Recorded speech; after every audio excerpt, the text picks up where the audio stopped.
Atom और molecules chapter की series हमारी लगातार चल रही है और इसके पिछले वाले वीडियो में हमने बात किया था बोरबरी के एटॉमिक मॉडल के बारे में हमने पढ़ा था, इलेक्ट्रॉनिक कॉन्फ़िगरेशन किया था, इलेक्ट्रॉनिक विन्यास कैसे किया जाता है, ये सारी चीज़ें हमने डिस्कस किया था।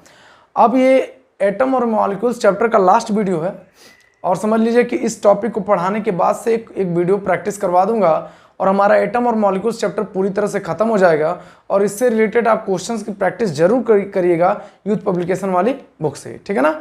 मतलब जितने ज़्यादा आप क्वेश्चंस की प्रैक्टिस करेंगे उतना ज़्यादा ही आपका कॉन्सेप्ट आपको समझ में आएगा। चलिए अब हम वीडियो में देरी ना करते हुए आगे स्टार्ट करते हैं, लेकिन उससे पहले मैं आपको बता दूं अगर आप चैनल पर नए हैं तो चैनल को सब्सक्राइब करें, वीडियो को लाइक करें और दूसरे के पास भी शेयर करें, ठीक है। चलिए देखिए आज का हमारा टॉपिक क्या है, समस्थानिक। समस्थानिक इंग्लिश होती है आइसोटोप्स।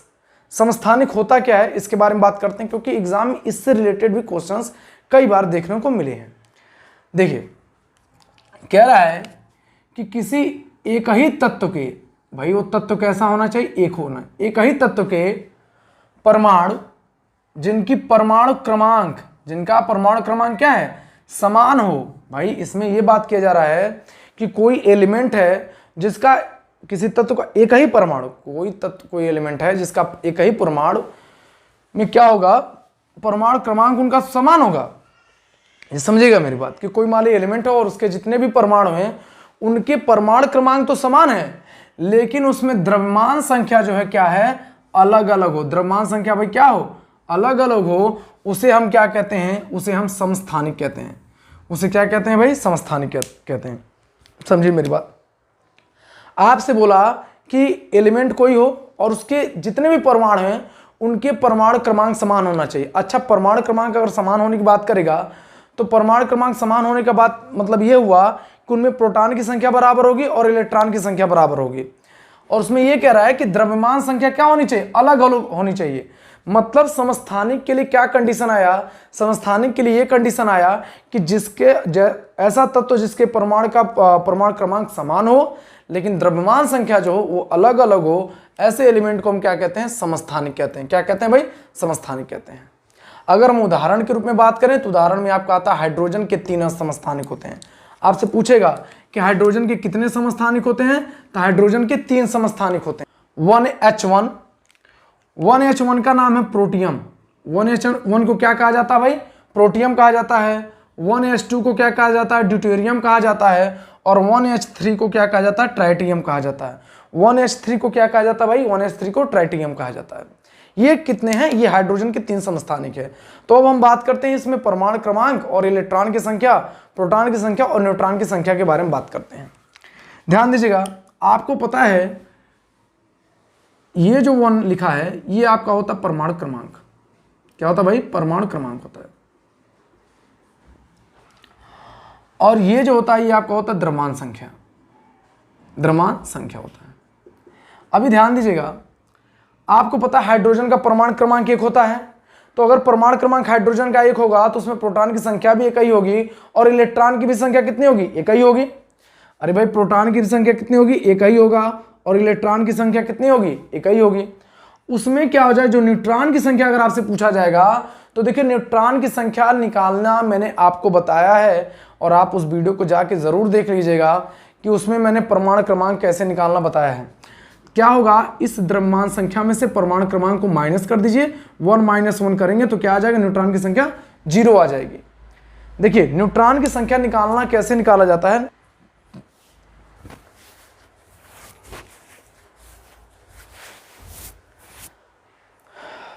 न्यूट्रॉन की संख्या निकालने का सबसे आसान तरीका होता है कि द्रव्यमान संख्या में से परमाणु क्रमांक को या द्रव्यमान संख्या में से परमाणु क्रमांक या प्रोटॉन की संख्या को माइनस कर दीजिए, आपका न्यूट्रॉन की संख्या आ जाएगी। जैसे इसमें देखिए भाई 1H2 इसका नाम है ड्यूटेरियम, इसमें प्रोटॉन की संख्या कितनी होगी, 1। इलेक्ट्रॉन की संख्या कितनी होगी, 1। और अगर आपसे पूछा जाए न्यूट्रॉन की संख्या तो 2 में से 1 घटा दीजिए, कितना आएगा, 1 आएगा। वैसे इसमें देखिए प्रोटॉन की संख्या 1, इलेक्ट्रॉन की संख्या 1 होगा और न्यूट्रॉन की संख्या पूछा जाएगा तो 3 में से 1 घटा देंगे तो आपका कितना आ जाएगा, 2 आ जाएगा। भाई ये हमने पढ़ा क्या, समस्थानिक, और समस्थानिक हमने एग्जाम्पल्स पढ़ा अब हम उसके कुछ उपयोग पढ़ेंगे, कुछ प्रॉपर्टी पढ़ेंगे, तो उसके बाद हमारा समस्थानिक खत्म होगा, फिर हम बात करेंगे संभारिक की। ठीक है, तो एक काम करिए, आप इसका स्क्रीनशॉट लेकर आप नोट्स भी अच्छे से बना सकते हैं, आप नोट जरूर बनाइए। तो समस्थानिक किसे कहते हैं, हमने इसके बारे में डिस्कशन कर लिया। हमने कुछ एग्जाम्पल भी प्रैक्टिस मतलब एक एग्जाम्पल हाइड्रोजन का हमने एग्जाम्पल भी देख लिया। लेकिन अब हम बात करते हैं समस्थानिक में कुछ इंपॉर्टेंट पॉइंट हमने क्या पढ़ा, अब हम उसके बारे में बात करते हैं। ठीक है, और जब उस पॉइंट को डिस्कस कर लेंगे तो उसके कुछ उपयोग भी समझ जाएंगे कि एग्जाम में कैसे क्वेश्चन पूछे गए थे। इस वीडियो को बना लेंगे, समस्थानिक और संभारिक वाला वीडियो बन जाएगा। उसके बाद एक जो रेलवे के प्रीवियस ईयर में क्वेश्चंस पूछे गए उसकी प्रैक्टिस करवा दिया जाएगा, तो आपका पूरा चैप्टर कंप्लीट हो जाएगा। चलिए ध्यान दीजिएगा, लिखा है कि समस्थानिक में न्यूट्रॉन अलग अलग होता है। एक बात समझिएगा, मैंने आपको यही पढ़ाया कि समस्थानिक होता है क्या कि जिसमें परमाणु क्रमांक समान होता है लेकिन द्रव्यमान संख्या भिन्न भिन्न होता है। और द्रव्यमान संख्या का भिन्न भिन्न होना मतलब आप ये समझ जाइए कि अगर द्रव्यमान संख्या अलग अलग है तो उससे क्या होगा कि न्यूट्रॉन की संख्या भी क्या हो जाएगी, अलग अलग हो जाएगी। द्रव्यमान संख्या भिन्न होना का मतलब क्या हो गया, न्यूट्रॉन की संख्या का अलग अलग होना। तो पहला पॉइंट हमने क्या पढ़ा कि समस्थानिक में न्यूट्रॉन की संख्या जो होती है वो अलग अलग होती है। दूसरा कि समस्थानिकों में परमाणु क्रमांक समान होता है। परमाणु क्रमांक कैसा होता है भाई, समान होता है, लेकिन परमाणु भार जो होता है वो क्या होता है, भिन्न होता है। परमाणु भार कैसा होता है, भिन्न होता है। अब एक चीज समझ जाइएगा, जो मैं पॉइंट लिखवा दे रहा हूं, देखिए ये पूरा एकदम बढ़िया से नोट्स बनाया गया है, बुक से बनाया गया है, कई चीज़ों से मिलाकर नोट्स मैंने बनाया है और मैं उसी चीज़ों को पढ़ाने का प्रयास कर रहा हूँ। बहुत ज़्यादा डेप्थ में नहीं जा रहा हूँ, एग्जाम ओरिएंटेड पढ़ना है कि जिससे हम एग्जाम में 25 साइंस के क्वेश्चन में से लगभग 20 क्वेश्चन तो अटेम्प्ट कर लिया जा सके। ठीक है, देखिए तीसरा पॉइंट, ये रासायनिक गुण इनका समान होता है। आपसे पूछेगा कि ये बताइए समस्थानिकों के रासायनिक गुण समान होते हैं कि नहीं, तो आपको बताना पड़ेगा हाँ समस्थानिकों के गुण क्या होते हैं, समान होते हैं। लेकिन इनके जो भौतिक गुण होते हैं, जो भौतिक गुण होता है वो क्या होता है, भिन्न भिन्न होता है।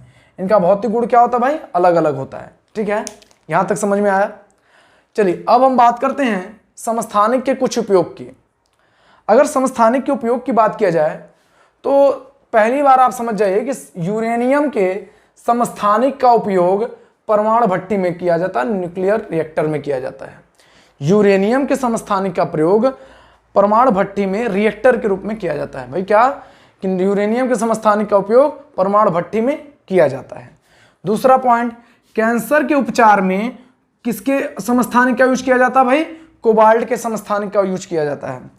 देखिए क्वेश्चन पूछेगा कि आप ये बताइए कि परमाणु भट्टी में किस एलिमेंट के समस्थानिक का प्रयोग किया जाएगा, तो आपका जवाब होना चाहिए यूरेनियम के समस्थानिक का।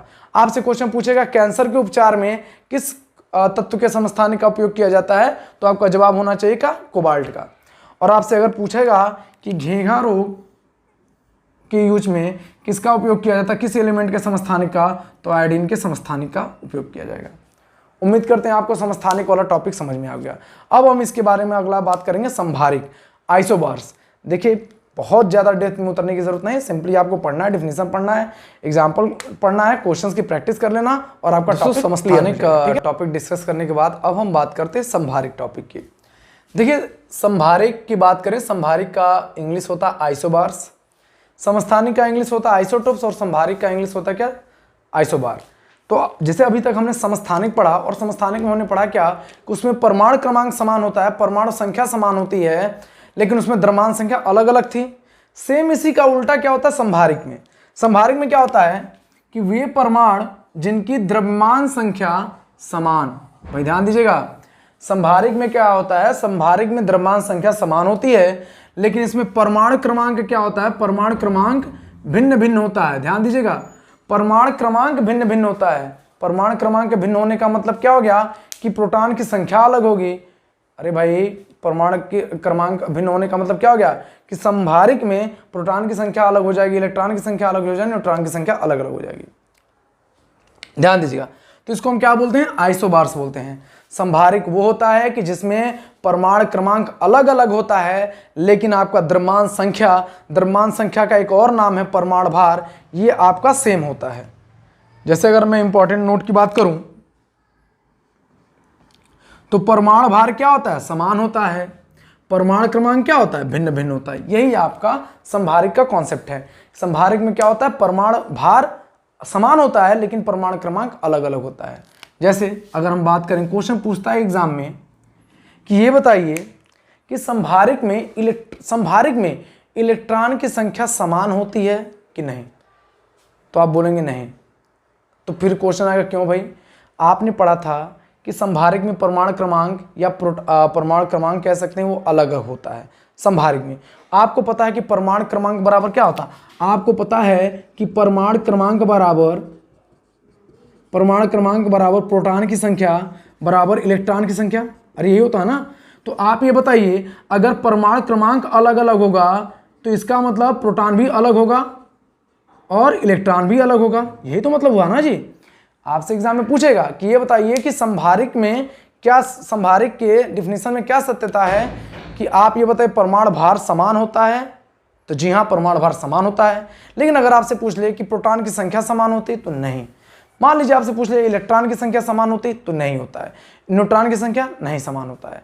समझ में आ रहा ना, समस्थानिक और संभारिक में ये इसी बात का डिफरेंस है कि समस्थानिक में परमाणु क्रमांक समान होता है, संभारिक में परमाणु भार समान होता है। समस्थानिक में द्रव्यमान संख्या अलग अलग होती है, लेकिन संभारिक में द्रव्यमान संख्या सेम होती है। द्रव्यमान संख्या का एक और नाम है क्या, परमाणु भार। ठीक है, तो चलिए ये समस्थानिक और संभारिक का आपको यहाँ मतलब ये वीडियो लास्ट था। अब हम इसके नेक्स्ट वाले वीडियो में हम क्वेश्चंस की प्रैक्टिस कर लेंगे और उम्मीद करते होंगे कि आपको वीडियो आपको अच्छा लगा हो और आपने एटम और मॉलिक्यूल्स अणु और परमाणु चैप्टर के आखिरी वीडियो तक आपने पूरा वीडियो को देखा है। मैंने जितने भी वीडियोस बनाए हैं आप उसको एक बार जरूर और देख लेंगे तो दिमाग में आपको बैठ जाएगा और आप क्वेश्चंस की प्रैक्टिस जरूर करें। और इसके बाद तो क्वेश्चंस की मान लीजिए हम प्रैक्टिस करवाएंगे, एक वीडियो इसका लेकर आएंगे। तो अगर आप चैनल पर नए हैं तो आप चैनल को सब्सक्राइब करें और वीडियो को लाइक करें और दूसरों के पास भी शेयर करें। ठीक है, थैंक यू सो मच।